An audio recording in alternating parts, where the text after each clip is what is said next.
Well, hello once again, everyone, and welcome back to Ashtoons Storytime, this time number 5. And as I am taking this video, it is about 11:30 in the afternoon on Sunday, August the 6th, 2023, and I am sitting in my place of work, my caricature booth, out here at a fair in Crown Point, Indiana. And today's story is going to be about something that kind of scares me a little bit. AI art. Yeah, let's get into it. So basically what AI does is it takes a bunch of artwork off the internet and it puts it into its database, learning from it. And when you plug in some kind of request, it kit bashes all of those images and comes up with an original piece of artwork according to whatever request was that you put in. And a lot of it looks really good, looks very professional, looks very polished, looks better than what I could produce personally as a professional artist that's been at it for a very long time. That worries me a little bit. Now, to be fair, this artwork that's going in, we could call them references, and this is the same thing a human artist does. Every artist learns how to be an artist from previous artists, from artists that they like. I look at artwork and incorporate things that I like, and then I add in my own elements and my own bad habits, and voila, there's the piece of artwork that I've produced. So it's doing the same thing, only it's doing it faster, better, and for free. So it's probably going to put a lot of artists out of work. If you think about it, if somebody wants to just write an article and they need a single graphic to kind of pull that article together into like an object lesson, most of them now are just going to go to one of these websites, plug in the request, get their piece of artwork, and voila, away you go. And that's some work that a freelance artist could have had that they're not going to have. So it's right now putting artists out of work. And that hurts a little bit. I hate that. Now, what does this mean for me as a caricature artist, as a street artist? That's what I think of myself as. I mean, look, right there's the street. I'm a street artist.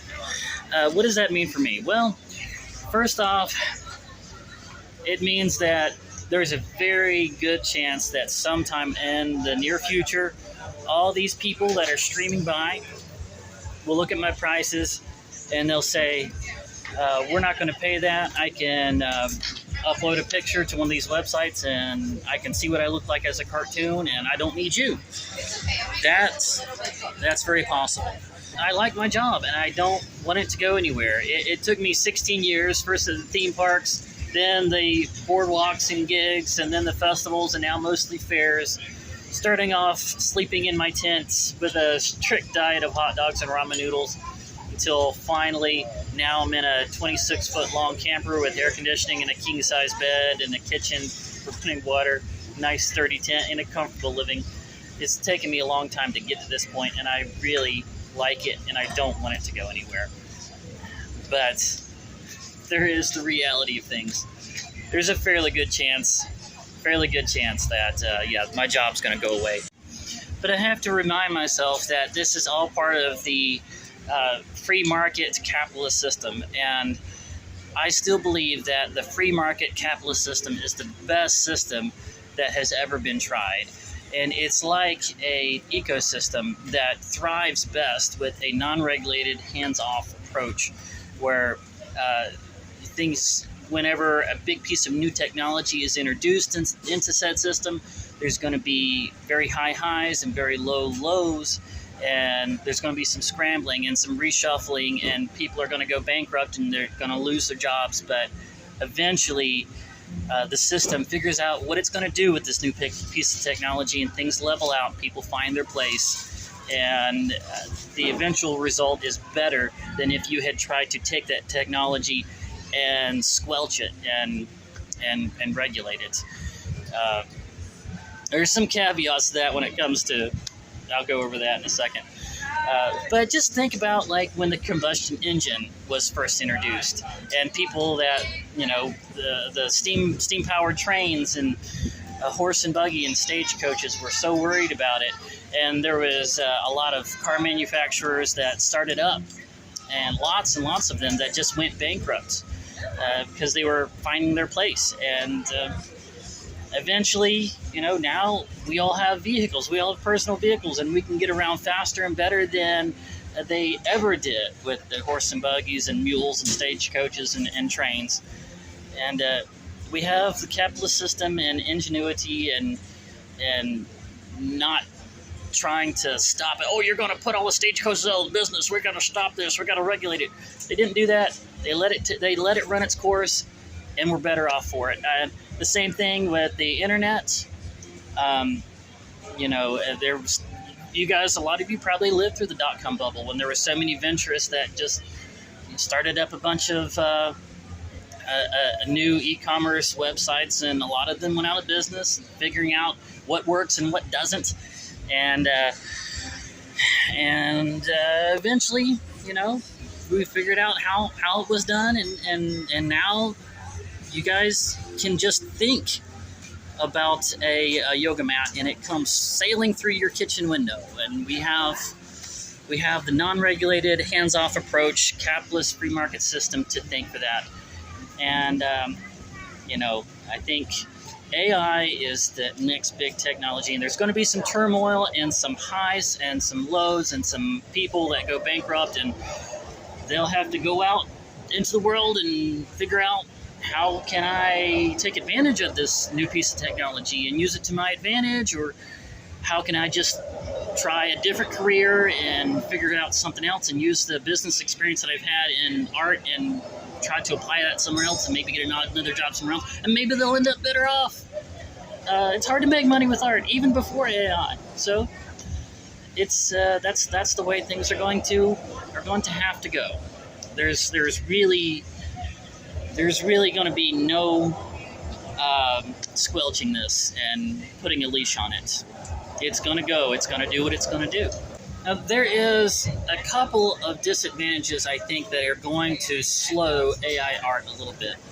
Number one is that AI art is not created by a human, and therefore it cannot be copyrighted. So people that really want to have an intellectual property that they can make money on, that nobody else can copy, are not going to be able to use AI as much. I'm sure they still will. They'll figure out some ways around it, but that's one thing that's going to slow it down. And also, these big databases that the AI is learning from is basically a big collection of real humans' art. And some of those humans are objecting to allowing their art to be used by AI. Now, right now, they're still saying, and it's true, that it's not copying the art exactly. It's only using it as a reference, which is completely legal. And so they're able to use whatever art they want to right now. But a lot of artists are fighting back and saying, I don't want AI to use my artwork as a reference. And I don't know. I think it might go through the courts, and there might actually be some legislation that slows that part of it down as well. And personally, I think that's a good thing. I really do. I don't want any of my art to be used by AI and somebody be able to push a button and say, I want my picture done in Ashtoons style, and I don't get a cent from it. I don't like that. I don't think that's fair either. So I'm hoping some of that legislation actually goes through. That was the caveat I was talking about before. About, with AI, I think there is some regulation that needs to be, and it's going through. So that's going to slow it down some. The last point that I'm going to make is this.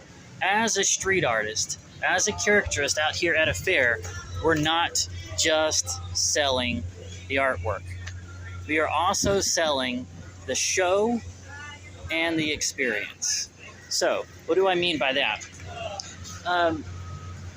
People still like to get out and touch grass. They like to get out and go do. Get out in the fresh air and go do. And when they come by the caricature booth, they like to watch a drawing being done. And it's entertaining to watch, if nothing else, and it helps them to decide whether or not they want to have their own drawing done that way. And then when they come in, they have people walking by, they have their family members that are watching it being done, they get to interact with them.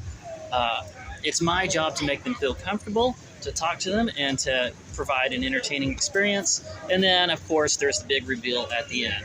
All of this is the show and the experience. And as far as I know, AI art is not able to replicate that yet. There might be a time when they can, but that's I think that's a long ways off. That's something they can't regulate. And so, replicate. What did I say? Regulate. They can't replicate. And so I'm putting this out to all of my caricature artist buddies out there that might be watching this. And my videos don't get that many views, but there might be a few out there watching this.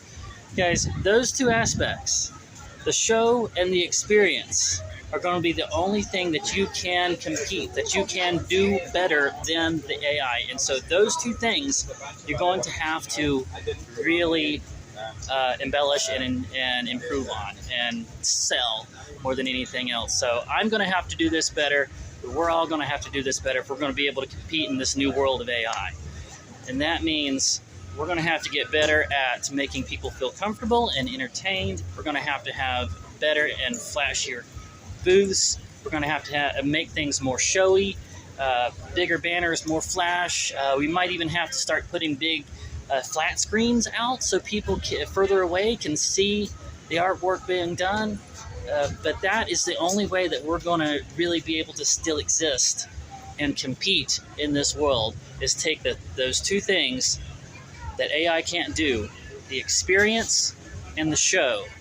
We're going to have to get better at it, and we're going to have to do better. We're going to have to improve our art too, guys. And a lot of the caricature artists on TikTok have learned this, and they're really doing a lot of us big favors, because they're doing these really, really overly exaggerated, really clean, very, very professional caricatures that I've had people come into my booth saying, I want you to really exaggerate and go all out, because of artwork from artists like Damien Dunn and Alani and these guys on TikTok that have really made us popular. And I'm very appreciative of that.